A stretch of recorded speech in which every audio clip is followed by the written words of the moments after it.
Alright, now that we cut our stock off, basically I'll just take a file and I'll square all this up flush, make sure it's all square. We're going to refinish all this anyways, and I'm going to have about an inch thick butt pad on here anyways, so ain't no biggie. We chopped that one off, took about 3 inches off the stock, make it a little bit shorter, be easier for the wife and the kids to shoot. But it also give us time to measure our stock dimensions so we can get a make sure we get the right recoil pad for it. And or you can print off these is off, I think this is the Packmeyer, something like that. I'd have to look and see. I think it's the Packmeyer, but now my measurements are 1 5/8 by 4 1/4.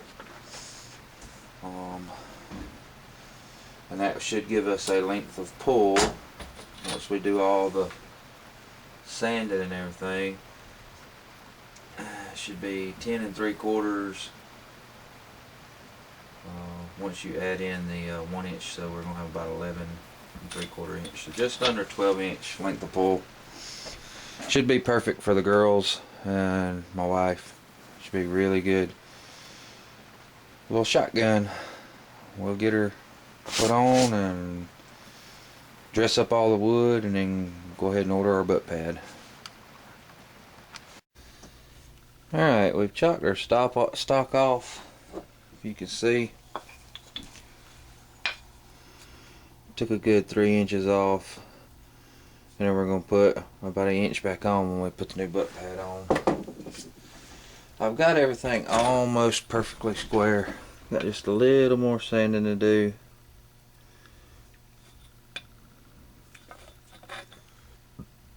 Got just a hair right there on the toe side.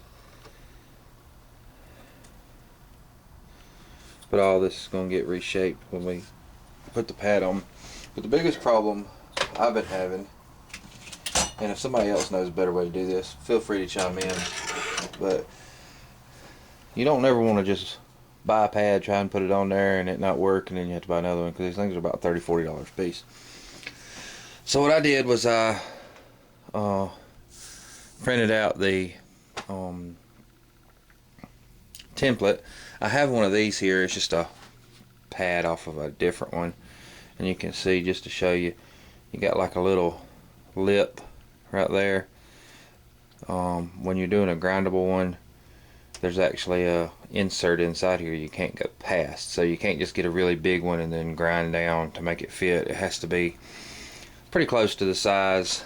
If you see, that's kind of what it's going to look like when it's done, but it's going to be naturally a different butt pad altogether.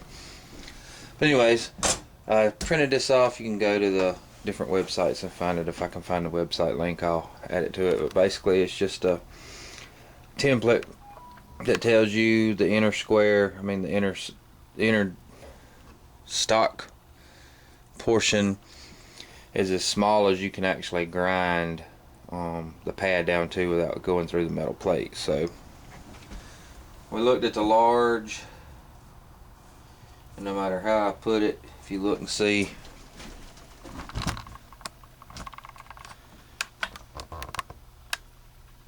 those little lines all the way around it, that means I can't grind a large pad small enough to fit this stock that I've shaped.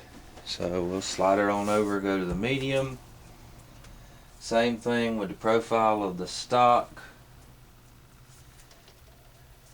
It'll fit it pretty much at the end, back portion of the stock. But if you look, zoom in when you can see, still got, if I go to grind a medium size down for this stock, it's gonna cut into the pad, and then you'll have places where there's no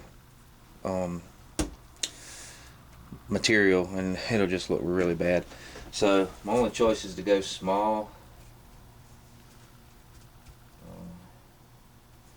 I think I can get away with that one.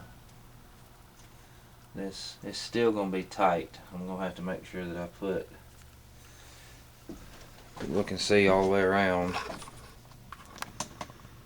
that one not having any of the grind area be loose. So that might help you out if you're trying to decide on a pad. I know now for this little bitty stock I'm gonna have to do a small pad, not necessarily small this way, but small this way, because this is the portion of the plate on the inside, and you grind into it and you just be grinding into metal. So we don't want that. We want to have a nice little pad on it. So we'll go from there.